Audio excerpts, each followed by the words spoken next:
નમસ્કાર મિત્રો, આગળના વિડીયોમાં આપણે યોગગણ અને છેદગણ વિશે જોયું હતું અને એના કેટલાક ઉદાહરણો પણ જોઈ લીધા હતા. હવે આપણે જોઈએ કે યોગ ક્રિયાના કેટલાક ગુણધર્મો અને છેદ ક્રિયાના કેટલાક ગુણધર્મો. કે આપણને યોગગણ અને છેદગણ તો શોધતા આવડે, પણ એના ઉપર એના કેટલાક ગુણધર્મો છે, એના ઉપર આપણે ક્રિયાઓ કરીએ એટલે યોગગણ ઉપર અને છેદગણ ઉપર અમુક ગુણધર્મો લાગે છે એની ક્રિયાઓ કરીએ આપણે જોઈ લઈએ. પહેલો શું આપેલું છે આપણને? પહેલો નિયમ શું છે? ક્રમનો નિયમ. હવે ક્રમનો નિયમ એટલે કે તમે પહેલા એ લખો કે પહેલા બી લખો, કશો ફરક પડે નહીં. કે તમે આગળ પાછળ ગમે તેમ લખો તો કંઈ ફરક પડે નહીં, એટલે કે જવાબ એનો એ જ થાય. સરવાળા માટે ક્રમનો નિયમ સચવાય છે. ધારો કે તમે 4 + 6 કરો, 4 + 6 કરો અથવા 6 + 4 કરો, જવાબ તો કેટલો? 10 જ આવવાનો. 4 + 6 કરો તો 10 થાય અને 6 + 4 કરશો તો પણ શું થાય? 10 થાય. એટલે કે તમે 4 + 6 લખો કે 6 + 4 લખો એ જ થયું. તો આ યોગ ક્રિયામાં પણ ક્રમનો નિયમ સચવાય છે. યોગ ક્રિયામાં પણ શું થશે? ક્રમનો નિયમ સચવાશે. એટલે કે તમે a યોગ b લખો કે b યોગ a લખો, a યોગ b લખો કે b યોગ a લખો, a ને પહેલા લખો કે પછી લખો કશો ફરક પડે નહીં. તમે બંનેનું યોગગણ કરો તો બંને શું મળે? સમાન મળે. જ્યારે છેદ ક્રિયામાં પણ એ જ થશે. છેદ ક્રિયામાં પણ ક્રમનો નિયમ શું થશે? a/b લખો કે b/a લખો, જવાબ સરખો જ આવશે. એટલે કે બંને ઇક્વલ આવશે. a/b કરો કે b/a કરો, યોગગણમાં પણ એ જ થશે. a યોગ કરો કે b યોગ કરો, સમાન જ થશે. તો આપણો પહેલો ગુણધર્મ શું છે બંનેમાં? ક્રમનો નિયમ. બીજો શું આપેલો છે? જૂથનો નિયમ. જૂથનો નિયમ એટલે કે તમે કોઈ પણ બે સંખ્યાનો પહેલા સરવાળો કરો અને એ બે સંખ્યાનો સરવાળો કરીને એની અંદર ત્રીજી સંખ્યા ઉમેરો અને પછી પહેલી સંખ્યા એમના એમ રહેવા દો અને બીજી બે સંખ્યાઓ, પાછળની બે સંખ્યાઓનો, ધારો કે હું તમને પહેલા સમજણ માટે સરવાળા માટે સમજાવું. ધારો કે તમે 3 + 4 કરો અને +2 કરો, અથવા તો તમે આ 3 ને પહેલા અલગ રાખો અને 4 + 2 કરો, એટલે કે 4 + 2 કરો તો જવાબ સરખો જ આવે. જો 4 ને 3 7, 7 ને 2 થશે 9, 9 થશે. હવે અહીંયા 3 ને એમને રહેવા દો અને 4 ને 2 કેટલા થશે? 6, અને 6 ને પછી આ 3 ને ઉમેરો તો પણ 9 જ આવે. એટલે કે તમે જૂથમાં ગમે તેમ આડાવાળા જૂથ બનાવ્યું. જૂથનો નિયમ એટલે કે અહીંયા પહેલા આ બેનું જૂથ બનાવ્યું અને આને પછી સરવાળો કર્યો. પહેલા આ બે જૂથનો સરવાળો કર્યો, પછી આ પાછળના બેનું જૂથ બનાવ્યું અને પછી આગળનાને અલગથી સરવાળો કર્યો. એટલે આમાં જૂથ બનશે. ધારો કે આનો સરવાળો શું આવશે? 7, 7 ને પછી આ 7 અને 2 નું જૂથ બનાવ્યું. પહેલા 3 અને 4 નું બનાવ્યું હતું, પછી આ બંનેનું બનાવ્યું. આમાં શું કર્યું? પહેલા 4 અને 2 નું બનાવતા હતા એટલે કે 6, અને પછી 6 અને 3 નું બનાવ્યું. એટલે કે તમે ગમે તે રીતે જૂથ બનાવીને એનો સરવાળો કરો તો ફરક પડે નહીં, બંને સમાન જ આવે. તો આપણે યોગ ક્રિયામાં અને છેદ ક્રિયામાં પણ એ જ થશે. જૂથનો નિયમ સચવાશે.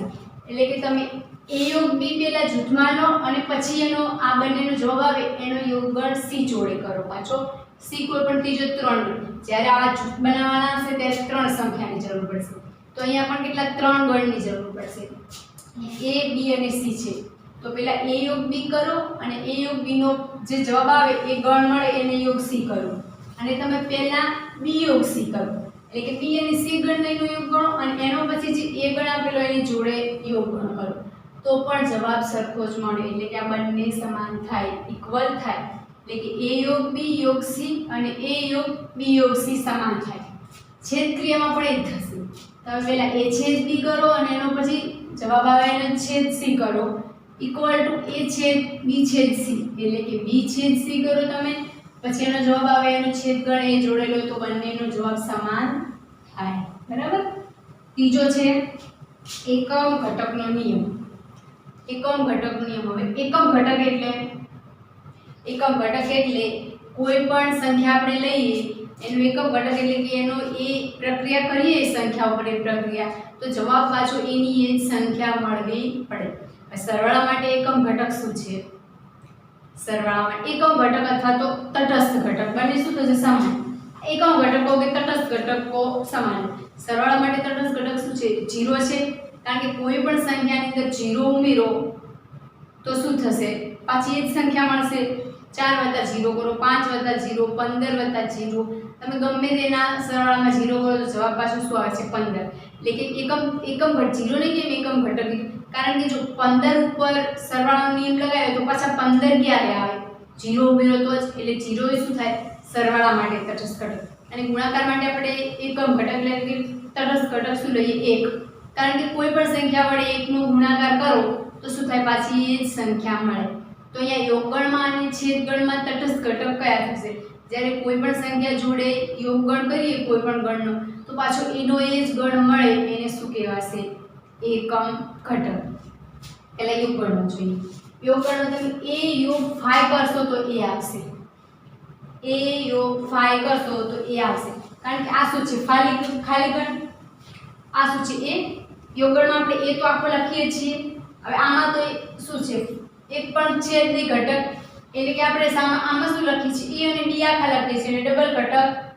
નથી લખતા આમાં તો b છે જ નહીં એટલે કે a અને b આખા લખો એમાં a જ લખાય આમાં ગણ છે જ નહીં તો સામાન્ય ઘટક પણ કે આપણો એકલો એ જ વધશે તો પાછો આપણને a મળી ગયો તો આપણે કોની જોડે યોગ કર્યો એનો એવા કયા ગણ જોડે યોગ કર્યો કે જેથી એ પાછો મળ્યો તો 5 જોડે એ આપેલો છે ગણ એનો કયા ગણ જોડે યોગ ગણ કરીશું તો પાછું એ મળશે તો 5 જોડે માટે અહીંયા 5 શું છે યોગ ગણ માટે તટસ્થ ઘટક છે આને શું કહેવાય એકમ ઘટકનો નિયમ એટલે કે એકમ ઘટક છે એકમ ઘટક અથવા તટસ્થ ઘટક હવે છેદગણમાં જોઈએ છેદગણમાં શું છે તટસ્થ ઘટક છેદગણમાં તટસ્થ ઘટક કયો છે 5 છેદગણમાં તટસ્થ ઘટક શું થશે આપણો 5 થશે કેમ 5 થશે કારણ કે જો 5 જોડે ગમે તેનો ઇન્ટરસેક્શન કરીએ આપણને શું મળશે 5 મળી જશે 5 જોડે આપણે ગમે તે ઘટકનો કરીશું તો આપણને શું મળશે 5 મળશે અહીંયા આપણે a પહેલા લઈએ અને એનો છેદ 5 કરીએ તો આપણને શું થાય પાછા a મળે નહીં કારણ કે આ બંનેની અંદર તો શું લખવાનું છે કોમન આ ખાલી ગણ છે ને આખો એ છે બંનેમાં કોમન શું થાય ખાલી ગણ થાય માટે 5 ઇન્ટરસેક્શન a કરીએ તો 5 થાય અહીંયા a ઇન્ટરસેક્શન 5 લખાય નહીં 5 ઇન્ટરસેક્શન a એટલે કે 5 પાછો મળશે બરાબર અહીંયા a યુનિયન 5 અહીંયા તો a યુનિયન 5 લખો તો 5 યુનિયન b લખો કોઈ ફરક પડે નહીં પેલામાં પણ જવાબ તો તમે 5 યુનિયન a કરો a ઇન્ટરસેક્શન 5 અથવા 5 ઇન્ટરસેક્શન a કે a છેદ 5 અથવા 5 છેદ a લખો તો પાછો 5 જ મળે પણ અહીંયા આપણે કેમ પાછો અહીંયા 5 લીધો છે કારણ કે આપણે 5 નો જે ઘટક જોડે છેદ કરીએ પાછો 5 મળવો જોઈએ બરાબર હવે શું છે સ્વયંઘાતી નિયમ સ્વયંઘાતી એટલે કે ગણ એ જ ગણનો એ ગણ જોડે આપણે ક્રિયા કરવાની એટલે કે એની એ સાથે કરવાનો છે ત્યાંનો અને એનો એ જોડે યોગ લેવાનો તો અહીંયા એ યોગ એ શું મળશે આપણને એ જ મળશે કારણ કે બંને સમાન ગણ છે તો બંને એક વખત એ લખીશું બીજી વખત એ તો લખવાનું રેડી કોમન મળી જાય એટલે તો આપણને શું મળશે જવાબ એ જ મળશે ધારો કે એ ગણ આપણો 1 2 અને 3 હોય તમે બંનેનો યોગ ગણ કરો એટલે પહેલા આખો એ લખો હવે આનો યોગ ગણ એ જોડે એટલે કે આના ઘટકો તો બીજી વખત આવે નહીં તો જવાબ શું મળે પાછું એ જ મળે છેદમાં પણ એ જ થશે એ છેદ એ કરો તો એ જ આવે બંને સમાન ગણ છે એ અને એ છે બંને સમાન ગણ છે તો બધા જ ઘટકો કોમન હશે સમાન ગણ એટલે કે બધા જ ઘટકો એક ના એક હશે તો છેદ ગણ તો એ જ આવવાનો અને હવે છેલ્લો નિયમ શું છે કે યુ નો નિયમ યુ એટલે અહીંયા યુ શું છે સાર્વત્રિક ગણ યુનિવર્સલ સેટ હવે યુ નો એ જોડે છેદ કર્યો છે અને યુ નો એ જોડે યોગ કર્યો છે યુ નો એ જોડે એક કરો તો યુ મળે સાર્વત્રિક ગણ યોગ ગણ એટલે આપણને જે મોટો ગણ હોય એ મળે એ આપવામાં સમાઈ ગયેલો હશે આ સાર્વત્રિક ગણ છે તો એ આપવામાં સમાઈ ગયેલો હશે તો એનો યોગ ગણ કરશો તો શું મળશે યુ મળશે મોટો અને છેદ ગણ શું મળશે નાનો ગણ અમે કીધું હતું કે જ્યારે એક કોઈ પણ સબસેટ હોય કોઈ પણ ગણનો તો જ્યારે જે નાનો ગણ હશે એ શું થશે એનો છેદ ગણ અને મોટો ગણ હશે એ યોગ ગણ અહીંયા યુ શું છે સાર્વત્રિક ગણ યુનિવર્સલ સેટ કોઈ પણ ધારો કે યુ આપણને આપેલું હોય અહીંયા ઉદાહરણ લઈને જોઈએ એટલે વધારે ખ્યાલ આવે 1 2 એમ ટોટલ 10 સુધી હોય અને એ આપણો હોય 2 4 7 8 આવું હોય બરાબર. હવે આનો યોગ ગણ કરો. યોગ ગણ કરો તો પહેલા આપણે યુ આખે આખો લખી દો. પછી આ 2 4 7 8 આવી ગયા છે. હા આનો સબસેટ તો આવી ગયા છે તો આના આગળ તો બીજી વખત લખશો નહીં. તો બંને યુનિયન શું થશે? 1 થી 10 સંખ્યા મળી એટલે કે યુ મળ્યો. એટલે કે યુ યોગ એ કરો અથવા એ યોગ યુ કરો તો શું મળશે? યુ મળશે. એટલે સરળ ત્રિગુણ મળી ગયો. અને અહીંયા છેદગણમાં શું થશે? આ બંનેનો છેદગણ એટલે કે તમે સામાન્ય સભ્ય લખો તો 2 4 7 અને 8 છે. આની અંદર પણ 2 4 7 આપેલ 1 થી 10 માં 2 4 7 8 હોય જ તો આમાં પણ આપેલા છે. તો આમાં સામાન્ય સભ્યો કયા થયા? 2 4 7 અને 8. 2 4 7 અને 8 થયા. તો આનું છેદગણ શું મળશે? a મળશે. તો આનું છેદગણ શું મળ્યું? a મળી ગયો. તો ખ્યાલ આવી ગયો. યોગ ક્રિયાના ગુણધર્મો અને છેદ ક્રિયાના ગુણધર્મો કેટલા થશે? આ થશે. ક્રમનો નિયમ બંનેમાં, જૂથનો નિયમ પણ થશે, એકમ ઘટકનો નિયમ, સ્વયંઘાતી નિયમ અને યુનો નિયમ. અને છેદ ક્રિયામાં એક બીજો નિયમ છે વિભાજનનો નિયમ. વિભાજનનો નિયમ એટલે કે અહીંયા a છેદ b યોગ c કરો તો આ શું થશે? a નો b જોડે છેદ થશે અને a એનું જૂથ બનશે. પાછો યોગ ગણમાં આખો શું થશે? a છેદ આ બંનેનો પાછો યોગ થશે અને ફરી a છેદ c થશે. એટલે કે a છેદ b અને a છેદ c એ બંનેનો યોગ ગણ થશે. વિભાજનનો નિયમ એટલે કે છેદ ક્રિયા છે એ યોગ ક્રિયા પર વિભાજન કરે છે. પહેલી શું છે? છેદ ક્રિયા અને પછી શું છે? યોગ. એટલે કે છેદ ક્રિયા એ યોગ ક્રિયા પર વિભાજન કરે છે. આ બે વિભાજન કર્યું છેદ ક્રિયાનું. શું કીધું છે? કે છેદ ક્રિયા એ યોગ ક્રિયાનું વિભાજન કરે છે. કે છેદ ક્રિયા એ યોગ ક્રિયા પર વિભાજનીય છે. છેદ ક્રિયા શું છે? યોગ ક્રિયા પર વિભાજન છે. બરાબર. ચલો આ વિભાજનમાં આપણે થોડા ગણમાં એટલે કે ઉદાહરણ દ્વારા સમજી લઈએ કે શું મળે છે. આપણે અહીંયા પહેલા શું છે? b યોગ c છે. b યોગ c આપેલો છે. આપણે b યોગ c અહીંયા શું મળશે? ચલો આગળમાં આપણે b યોગ c લઈએ. b યોગ c આપણે આ વિભાજનના નિયમને વેન આકૃતિ દ્વારા સમજીએ તો થોડો વધારે ખ્યાલ આવી જાય. તો b યોગ c આપણો શું થશે? b અને u c આખે આખા ગણ લેવાના છે. b અને c આપણે આખે આખા ગણ લેવાના છે. હવે b ગણ આપણો કેટલો થયો? આ b ગણ આપણો આટલો થયો અને c ગણ કેટલો થશે? આટલો. તમે જેટલો બ્લેક કાટું બ્લેક કર્યું એ ભાગ આપણો b યોગ c થશે. એટલે કે આ આટલો આખો ભાગ આપણો થશે.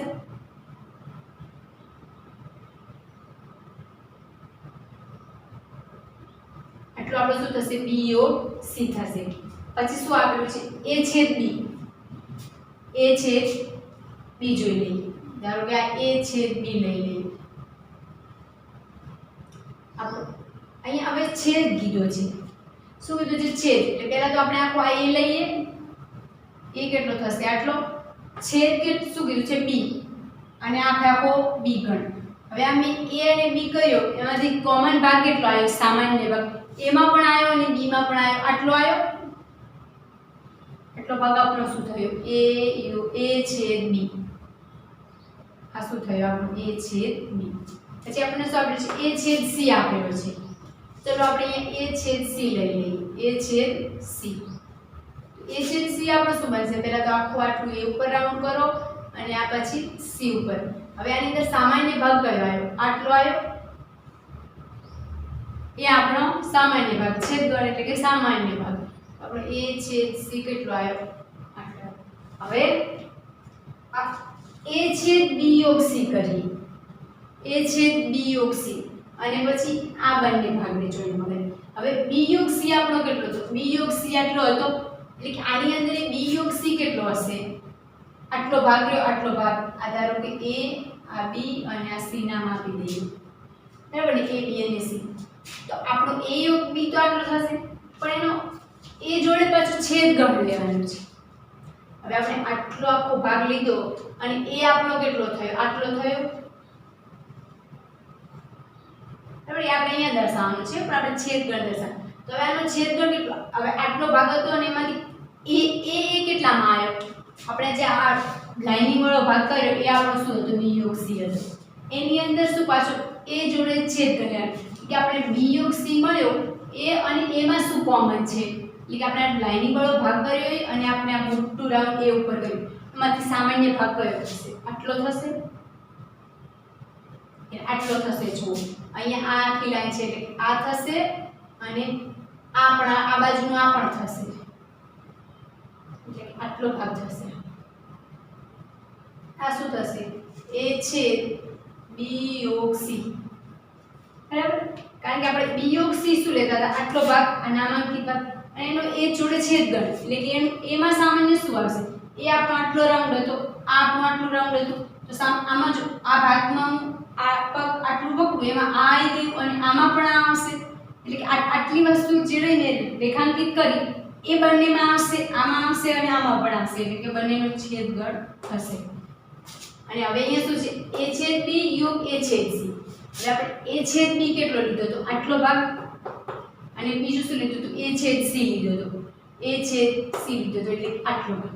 અને બંનેનો યોગગણ એટલે કે આપણે આટલા ભાગનો અને આટલા ભાગનો યોગગણ કરવાનો. એટલે પહેલા તો આપણે આટલો ભાગ લઈ લઈએ, આ આટલો થશે, આ શું થશે? a છેદ b એટલે કે આ a છેદ b લઈ લીધો અને યોગ એમાં શું કરવાનું છે? a છેદ c. a છેદ c કેટલો થયો? આટલો તો આપણે અહીં ગયો તો, પણ આ પણ હવે લેવાનું કારણ કે બંનેનો યોગગણ કરવાનો છે, કોમન નથી કીધો એટલે તો આપણો શું થશે? આ a છેદ b યોગ a છેદ c. એટલે તો આપણે આ બે ઇક્વલ, તો આપણે આ લીધો અને આ લીધો, આ બંને ઇક્વલ થયા. આમાં પણ આટલો જ ભાગ આવ્યો અને આમાં પણ એટલો જ ભાગ આવ્યો. આમાં અને આમાં સમાન ભાગ આવ્યો, દેખાય જ છે અહીંયાથી. આકૃતિ થોડી નાના મોટી abc દોરાયા છે એટલે બાકી આ અને આ આપણને ઇક્વલ મળ્યું. જોઈને ખ્યાલ આવી ગઈ મળ્યું. આ જ રીતે આપણને ગમે તે શોધવાનું કીધું હોય એટલે કે વેણામૃતિમાં દર્શાવવાનું કીધું હોય તો દર્શાવતા આવડે, ખ્યાલ આવી જાય. ચલો હવે આપણે આગળ જોઈએ. આગળ શું આપેલું છે? તફાવત ગણ. શું આપેલું છે? તફાવત ગણ. તફાવત ગણ કોને કહીશું? ધારો કે તફાવત ગણ શોધવા માટે આપણે બે ગણની તો જરૂર પડે જ, બે ગણની જરૂર પડે. ધારો કે a અને b બે ગણ આપેલા હોય તો a અને b નો તફાવત ગણ કોને કહેવાય? તફાવત ગણ એટલે કે a અને b નો તફાવત લઈશું અને આપણે તફાવત ગણ કહેવાય. a અને b નો તફાવત લઈશું એને આપણે શું કહેવાય? તફાવત ગણ કહેવાય. ધારો કે ગણ a હોય અને ગણ b હોય એનો તફાવત ગણ એટલે કે b ગણ હોય એમાં ન આવેલા a ના ઘટકો. તફાવત ગણ એટલે કે તફાવત આપણે કોને કહીએ? બાદબાકી કરીને કહીએ પહેલા તો તફાવત ગણ. હવે તફાવત કોને કહીએ? આપણે ધારો કે 4 - 2 કરી અને શું કહેવાય? 4 અને 2 નો તફાવત લીધો કહેવાય. આમાંથી આ બાદ કરી. હવે આપણે અહીંયા ગણ ઉપર તફાવત લેવાનો છે. ધારો કે આપણે a - b કરીએ, a - b કરીએ તો આ તફાવત થયો a અને b નો તફાવત. તફાવત ગણ કોને કહીશું? કે b માં ન આવેલા અને a ના સભ્યો એટલે a માંથી b ગણને બાદ કરવાનું. શું કરવાનું? a માંથી b ગણને બાદ કરવાનો. બરાબર, એટલે કે ગણ b માં ન હોય તેવા ગણ a ના ઘટકોથી બનતો ગણ. ગણ b માં ન હોય તેવા અને ગણ a ના ઘટકોથી બનતો ગણ. ધારો કે બે ગણ લઈએ, ગણ a અને ગણ b નો તફાવત ગણ. તફાવત ગણ એટલે કે ગણ b માં ન હોય, ગણ b માં ન હોય તેવા ગણ a ના ઘટકોથી બનતો ગણ. ઘટકોથી બનતો ગણ. અહીં આપણને શું કીધું છે કે ગણ a ના ઘટકોથી બને છે. આ ગણ કેવો છે? ગણ a ના ઘટકોથી બનતો. પણ ગણ a ના કેવા ઘટકો? જે b માં ન હોવા જોઈએ, જે b માં હોવા જોઈએ નહીં. તો આપણે ઉદાહરણથી જોઈએ તો વધારે ખ્યાલ આવશે. ઉદાહરણથી જોઈ લઈએ. ધારો કે આનું ઉદાહરણ લઈએ કે ધારો કે ગણ a લઈ લઈએ. શું લઈશું? ગણ a લઈએ. શું લઈશું? 1 2 3 4 5 અને 6. અને ગણ b લઈ લઈએ. ગણ બી લઈશું 2 4 6 અને 8 2 4 6 અને 8 હવે આપણે શું કહ્યું છે a માઈનસ b તફાવત ગણ એટલે કે ગણ a અને ગણ b નો તફાવત ગણ એટલે કે ગણ b માં ન હોય તેવા ગણ a ના ઘટકો અને એને દર્શાવીશું કઈ રીતે આને દર્શાવાશે કઈ રીતે a માઈનસ b વડે અને ધારો કે b માઈનસ a વડે પણ દર્શાવીશું b માઈનસ a વડે પણ દર્શાવાય મતલબ કે આપણે માઈનસ વડે વાંચીશું અને શું કહીશું a માઈનસ b અથવા b માઈનસ a અહીંયા આપણે બંને શોધી દઈએ a માઈનસ b અને b માઈનસ a ચલો a માઈનસ b એટલે આપણે શું કરીશું a ના ઘટકો લેવાના પણ કેવા જે b માં હોય બાદ કરી દેવાના એટલે કે b માં ન શું a ના ઘટકોથી બનતો ગણ એટલે કે a માઈનસ b છે એટલે કે a ના ઘટકોથી બનતો ગણ હશે b માઈનસ a હોત તો શું થત b ના ઘટકોથી ગણ બન્યો બરાબર હવે અહીંયા a ના ઘટકોથી ગણ બન પણ a ના ઘટકો કેવા છે b માં આવેલા ન હોય આમાં જે આવેલા હોય ને આના જ ઘટકો આમાં આવેલા હોય બાદ કરી દેવાના b માં હોવા જોઈએ નહીં આ 1 છે તો આમાં તો 1 છે નહીં તો અહીંયા તો 1 આવશે આ 2 છે માં 2 છે તો એ 2 લેવાના નહીં b માં ન હોવા જોઈએ ધ્યાન રાખો પહેલા એ વાક્ય લખ્યું છે પહેલા એના ઘટકો નથી લખ્યું પહેલા શું કીધું છે b માં ન હોય તેવા એના ઘટકો એના ઘટકો લેના પણ b માં ન હોય તેવા જો એનો ઘટક b માં આવે તો એ લેવાનો નહીં એ કે 2 છે તો 2 નહીં લેવાના 3 તો 3 નથી તો 3 આવશે 4 તો આમાં 4 છે તો 4 શું થશે બાદ થઈ જશે એટલે કે 4 લેવાનો નહીં આ શું આવશે 5 પછી 6 તો 6 બાદ થઈ ગયા લેવાના નહીં હવે આ ગણ પૂરો હવે આપણને એવું થયું કે અહીંયા 8 વધ્યો પણ એ 8 ને આપણે કોઈ જ લેવા દેવા નથી આપણે એના ઘટકોથી જ ગણવાની છે b ના ઘટકો નથી લેવાના ઘટકો એના લેવાના પણ એમાં પણ એના ઘટકોમાં પણ કેવા જે b માં ન હોય એવા જ લેવાના b ના આ a સિવાયના આના તો વધારાના તો લેવાના જ નથી એટલે કે b નો તો આમાં એક પણ ઘટક આવશે નહીં પહેલું શું કીધું છે કે b માં ન હોય તેવા જ ઘટકો એટલે કે b નો તો એક પણ ઘટક આવશે નહીં હવે એના ઘટક આવશે પણ એના પણ કેવા જે b માં આવતા હશે એ નહીં આવે એ બાદ થઈ જશે બરાબર એ સિવાયના b ના તો આવશે જ નહીં પણ એ ના આવતા છે ને b માં એ પણ બાદ થઈ જશે b નો તો એક પણ ઘટક આમાં હોવો જોઈએ અને ફોર એના જ ઘટકો હોવા જોઈએ એ પણ એના જ ઘટકો એના જ ઘટકો b માં આવતા હોય બાદ કરવાના ચલો હવે આપણે b માઈનસ a કરીએ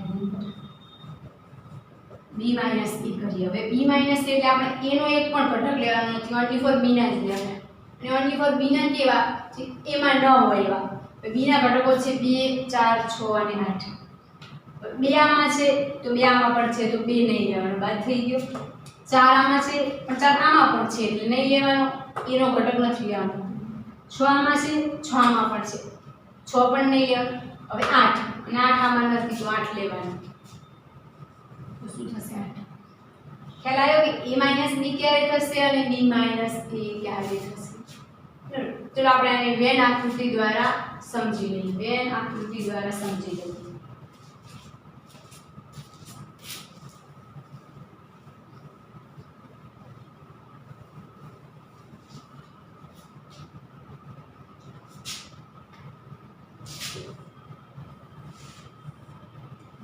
a અને b કોઈ પણ બે ગણ લઈએ આપણે શું લઈશું a અને b બે ગણ કે જ્યારે આપણો આ a ગણ છે અને આ આપણો b છે અને આપણો વચ્ચે વાળો તો a છે b થશે જે આપણને ખ્યાલ છે હવે a b એટલે b માં ના હોય એવા a ના ઘટકો લેવાના બરાબર હવે આપણે a ના ઘટકો લેવાના એટલે કે આપણો આ a ગણ થશે પણ એમાં પણ જે b માં આવતા હોય ને b માં એ બાદ કરવાના એટલે કે આપણે આ b માં આ ઘટકો a માં આવશે પરંતુ b માં પણ આવશે એટલે આટલા ઘટકો બાદ કરવા પડશે એટલે આપણો a b કેટલો થશે આટલો જ થશે આટલો જ ભાગ અહીંયાથી અહીંયા આટલા સુધી છે આ આપણો શું થશે a b આટલો જ ભાગ આપણે અહીંયા લખી દઈએ a b અને હવે b a શું થશે આપણો આખો b છે પણ એમાંથી a ના ઘટકો બાદ કરવાના એટલે કે b a આટલો ભાગ થશે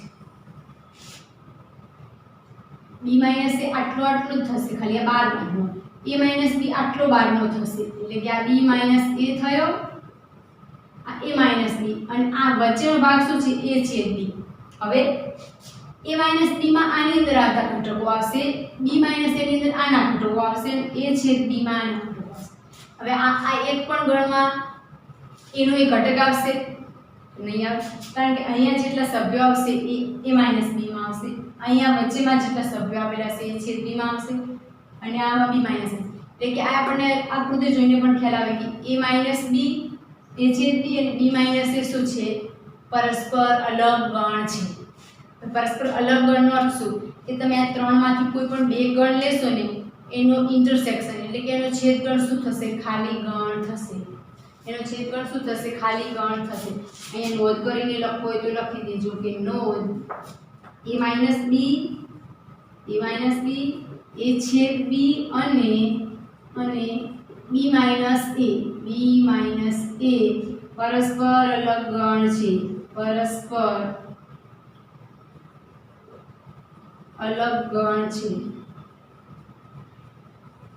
બરાબર, પરસ્પર અલગ ગણ છે એટલે કે કોઈ પણ આ બેમાં આની અંદર ધારો કે a માઇનસ બી અને એ છેદ બી લો તો એનો છેદગણ શું થશે, 5 થવાનો. a માઇનસ બી આટલો છે એ છેદ બી આટલો છે, એમાં સામાન્ય સભ્ય એક પણ મળશે નહીં.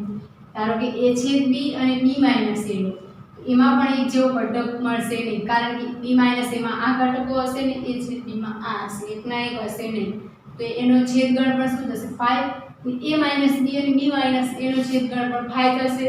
પરસ્પર અલગગણનો અર્થ જે થાય, પરસ્પર અલગગણનો અર્થ શું થાય કે બંનેનો છેદગણ શું થાય, 5 મળે છે. પહેલા ઉદાહરણ 5 નું લીધું, સોરી છેદગણનું, ત્યારે જ સમજાવ્યું હતું. થાયગણ જેવો છેદગણ જેવું સમજાવ્યું હોય અહીંયા નીચે કે બે ગણ અલગ હોય તો એમનો છેદગણ શું થાય, 5 થાય. કારણ કે બે અલગ ગણ હોય તો અંદર એકના એક સભ્ય તો આવે નહીં. છેદગણમાં તો શું થાય, જે કોમન ઘટકો આવતો હોય એકના એક એ જ આવે અને કોમન ઘટકો જ ના હોય તો એનું ગણ શું થઈ જાય, 5 થઈ જાય. બરાબર, ખ્યાલ આવી ગયો કે તફાવત ગણ અને પરસ્પર અલગ ગણ.